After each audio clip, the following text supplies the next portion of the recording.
Nous sommes quelque part en Île-de-France, à quelques kilomètres de Paris, dans un quartier semblable à tant d'autres. Ce matin, nous avons rendez-vous dans un manoir caché au cœur d'un magnifique parc de 4 hectares, où s'est ouvert en toute discrétion il y a 2 ans à peine, l'Institut privé de recherche en paléo-archéologie, dirigé par un certain Monsieur Z. Ancien professeur de paléontologie comparée, en rupture avec le monde scientifique depuis plus de 20 ans, Monsieur Z a accepté de nous recevoir après plusieurs semaines de négociations difficiles, car ce qu'il va nous révéler, vous ne l'avez jamais vu ni entendu nulle part.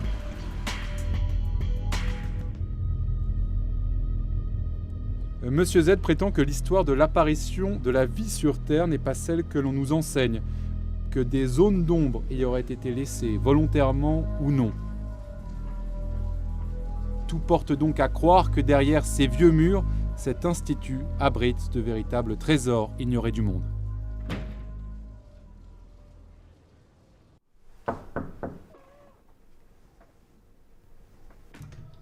Oui. C'est le monsieur de la télé. Ah, bonjour. Bonjour, monsieur. Vous filmez déjà? Oui.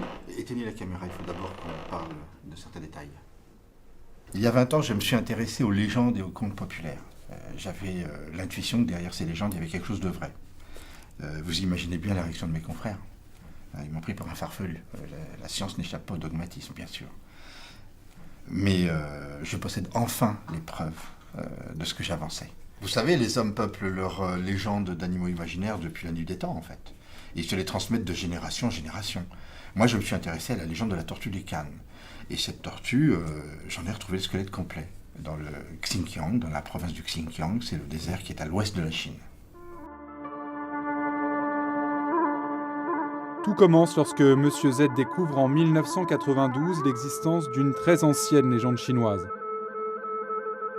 Cette légende raconte qu'une étrange tortue fut à l'origine de la guerre sans merci que se livrèrent au XIIIe siècle Kubilai Khan, l'empereur de Chine, et le gouverneur de Kwarkhan, ville-oasis située au sud du désert du Taklamakan.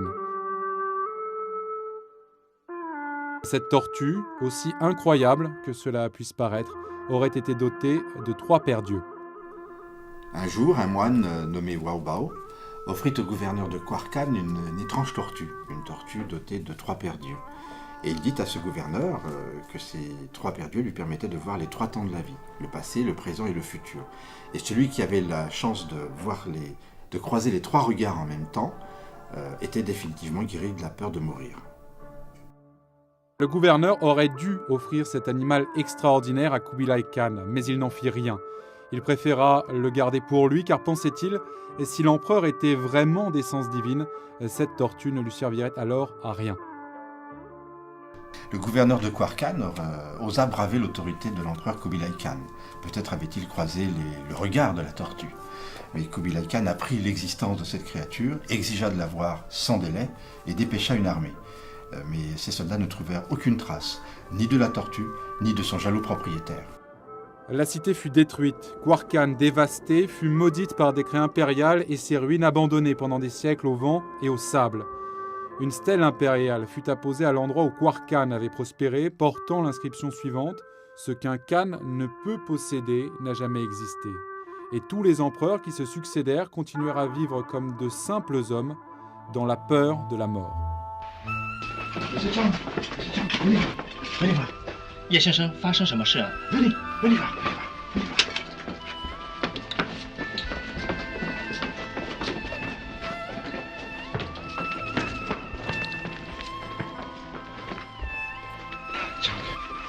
C'est incroyable. Je crois bien que c'est elle. 对，我们认出她的骨头形状和她的六眼归道。C'est elle. Tortue des Cannes. 叶先生，你发现她了？她是大汉的神龟啊！ Et voilà. Ces pièces sont les premières preuves exhumées qui montrent que cette créature fut l'objet d'un véritable culte dans toute la région au XIIe siècle. La statuette de Lopnor, retrouvée sur les berges du lac Lopnor dans les ruines d'un monastère. C'est la plus ancienne représentation de la tortue des Cannes. La bosse frontale est très saillante, les yeux sont à peine marqués par de simples cercles, et les 2 pavillons latéraux en demi-lune sont recourbés à la manière du capuchon du Naja, protecteur du Bouddha. Cette poterie dressée sur ses 4 pattes est une urne funéraire.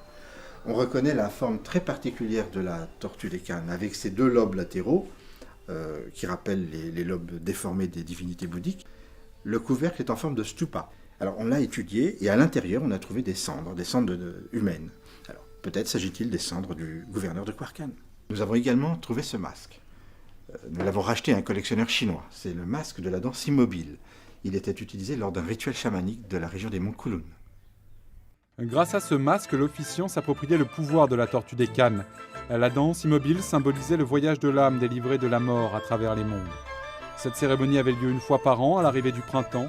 Ce masque a été modelé en terre crue, séché, puis peint. Et maintenant, je suis particulièrement fier de vous présenter cette pièce unique qui fera date dans l'histoire de la science. Ce squelette est la preuve que la tortue des Cannes n'était pas seulement un animal de légende. Il a bel et bien existé. Il correspond en tout point à l'animal décrit dans cette légende. Les membres avant sont soudés, les phalanges de simples cônes. Sa haute taille et sa faible mobilité ne lui permettaient pas de se déplacer très longuement. On peut donc en déduire qu'elle se nourrissait de graminées hautes sur tige, ce qui nous renseigne sur la flore de cette région. À l'époque, elle devait être forcément beaucoup plus riche et variée qu'elle ne l'est aujourd'hui. Peut-être s'agit-il d'un animal atteint d'une anomalie génétique ou du dernier descendant d'une espèce archaïque inconnue. Les recherches de M. Z et de ses collaborateurs n'ont pas encore permis de répondre à cette question. Une équipe d'étudiants spécialisés a longuement travaillé à la reconstitution de cette tortue. Et je suis particulièrement fier de vous la présenter en exclusivité mondiale.